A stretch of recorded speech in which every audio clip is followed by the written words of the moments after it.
Welcome back, y'all. I'm here with some more stories I found in the Bible. Okay, this is for February the 11th, 2024. This cool. I'm not 33. Okay, let's begin. This is titled "God Cares for Elijah." I like this story. So let's begin. The Lord sent Elijah into. Okay, this is basically about you know Most High is Elijah, okay? God is, God, okay? The Lord sent Elijah into hiding by a brook of water. The Lord kept Elijah safe. Twice each day, the Lord had bread and meat delivered to Elijah by unusual means, ravens. When the brook dried up, the Lord sent Elijah to the home of a poor widow. Okay, I thought it was gonna be by my grandma, but she was never a widow. I'm the only widow. I mean, I'm not married. I'm still a widow. So God sent the prophet Elijah to tell King Ahab, seventh king of Israel, that a terrible drought would come upon Israel because of his disobedience. Ahab's evil wife, Jezebel, was so angry that she started having prophets of the Lord hunted down and killed. The Lord sent Elijah into hiding by a brook of water. The Lord kept Elijah safe. Twice each day, the Lord had bread and meat delivered to Elijah by unusual means, ravens. When the brook dried up, the Lord sent Elijah to the home of a poor widow. Miraculously, when Elijah stayed at the widow's home, she never ran out of flour or oil to make bread. True. When the widow's son died, Elijah raised him from the dead. The Lord took care of Elijah. True. Background study. Many years have passed since the nation of God divided into two separate kingdoms, Israel and Judah. Over the years, Judah went on to be ruled by both good and bad kings. Israel, on the other hand, only ever had bad kings. Israel's religious decline went on for its entire history. During these times, prophets of God was abundant. They traveled among the people of Israel and Judah, declaring the word of the Lord. 2. They prophesied of the rise and fall of kings in both kingdoms. Preaching the plain truth of God could be very dangerous. Disobedient kings did not want to hear about God's judgment on them. The prophets were often in mortal danger. At the time of this week's story, Ahab was the king of Israel. He worshipped false gods and married an evil foreigner named Jezebel. He even built altars and places of worship to Baal and other gods. Jezebel tried to kill off the prophets of the Lord. 1 Kings 18:4. The prophet Elijah was from a small town in Galilee on the eastern side of the Jordan River. God sent Elijah to King Ahab to warn him that Israel was going to experience a terrible drought. This was happened because Ahab and Jezebel did not obey God.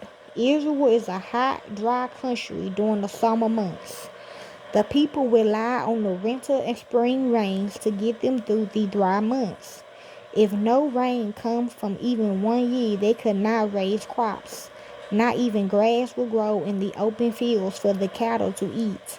In this case, the drought went on for 3.5 years. The rivers will be nothing but dry earth. People, crops, and cattle will die from lack of food and water. A drought in this area of the world will bring massive famine to the people. The drought came just as Elijah had prophesied. God knew that Ahab would try to blame everything on Elijah, so he sent Elijah to a safe place.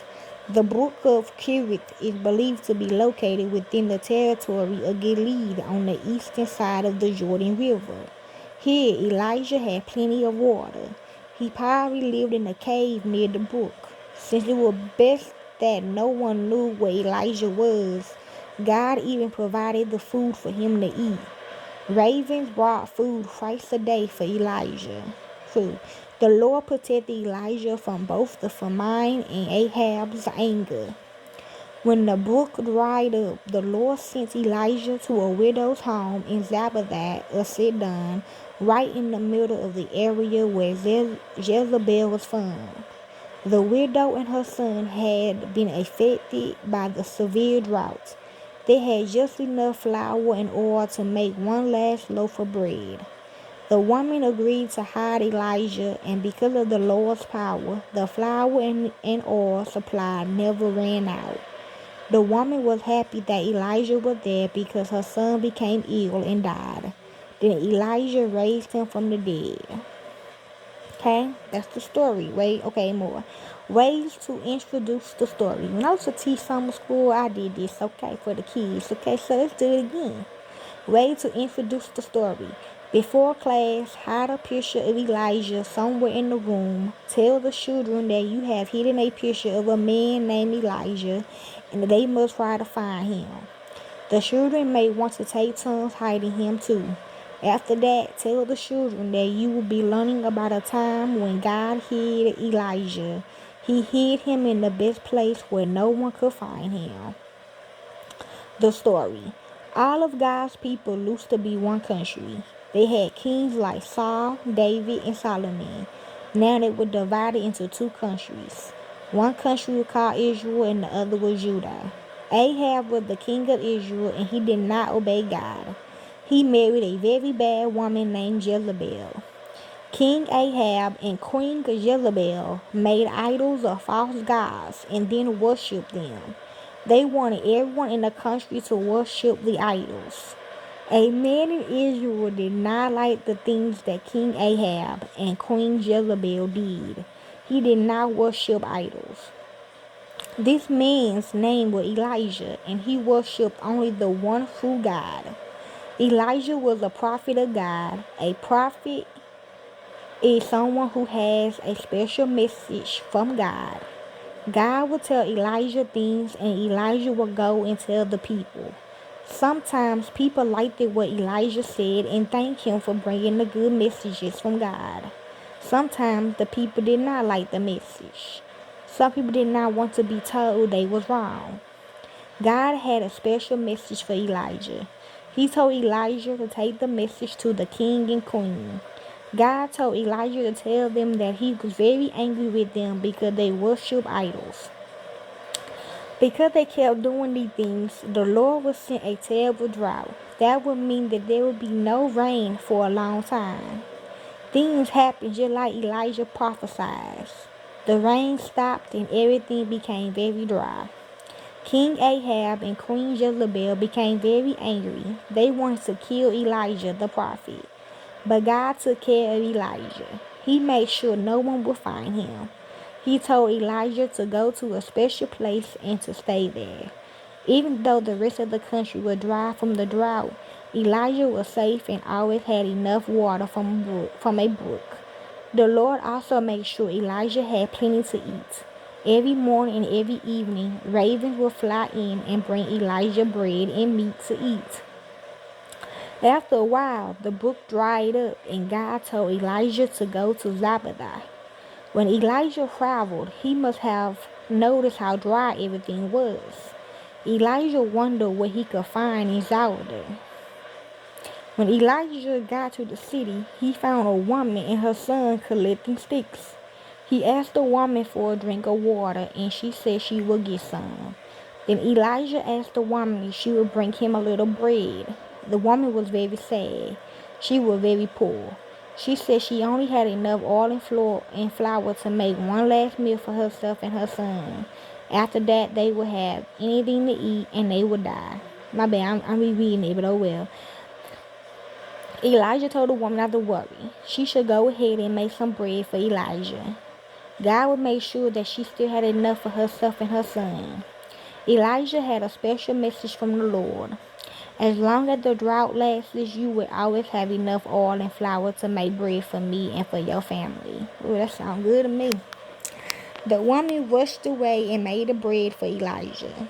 Then she made some for her son and herself. She had enough flour and oil to make some for her whole family. Then she had enough to make bread the next day. The woman had enough oil and flour as long as the drought lasted. As time went by, the woman's son became sick and died. She brought the boy to Elijah and asked him to help her.